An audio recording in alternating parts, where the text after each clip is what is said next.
وقفے کے بعد ایک بار پھر سے آپ کا استقبال ہے. آپ دیکھ رہے ہیں نیوز 18 اردو پر عالمی منظر. سال 2020 میں القاعدہ رہنما ایمن الظواہری کی موت اور بیماری کی خبریں گردش کر رہی تھی. تاہم اپنے تازہ ویڈیو میں ایمن الظواہری نے یہ بتا دیا ہے کہ وہ ابھی زندہ ہیں. اپنے ویڈیو پیغام میں ایمن الظواہری نے کرناٹک کی مسکان نامی لڑکی کی تعریف کی ہے جس نے حجاب پر پابندی کے خلاف فروری کے مہینے میں احتجاج کیا تھا اور شدت پسند ہجوم کے سامنے ڈٹ گئی تھی.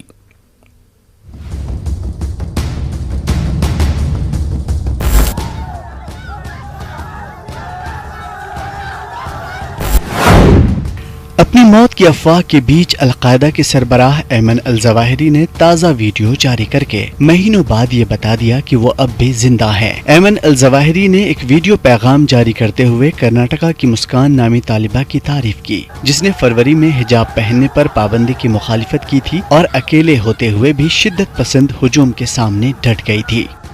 جزاها الله خير الجزاء فقد أعطت بنات المسلمين المنهزمات نفسيا أمام حضارة الغرب الساقطة درسا في اعتزاز المسلمة بدينها وتمسكها بشريعتها.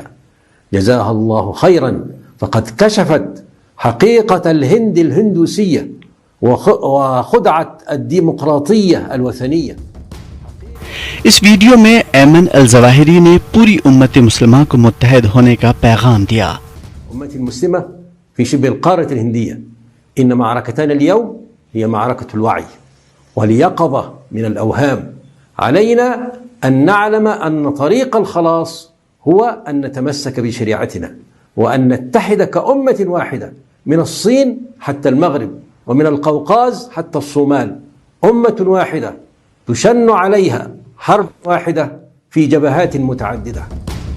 ویڈیو سے ظواہری کے مقام کا کوئی واضح اشارہ نہیں مل رہا ہے. اس ویڈیو کو ایسی جگہ پر فلم بند کیا گیا ہے جو ماضی میں ان کی ویڈیوز کے پس منظر سے مختلف ہے جس سے معلوم ہوتا ہے کہ یہ ویڈیو حال ہی میں ریکارڈ کی گئی ہے اور یہ کوئی پرانی ویڈیو نہیں ہے. ایمن الظواہری کے تازہ ویڈیو سے القاعدہ کی افغانستان میں موجودگی کا خدشہ پیدا ہو گیا ہے اور حکمراں طالبان کی دہشت گرد گروہوں سے لڑنے اور افغانستان میں ان کی جگہ سے انکار کرنے کے عزم پر تشویش کو اجاگر کرتا ہے. یاد رہے کہ ظواہری نے 2011 میں اسامہ بن لادن کی ہلاکت کے بعد القاعدہ کی قیادت سنبھالی تھی جسے امریکی نیوی سیلز نے رات کے وقت پاکستان کے ایبٹ آباد میں چھاپے کے دوران ہلاک کر دیا تھا جہاں وہ چھپا ہوا تھا.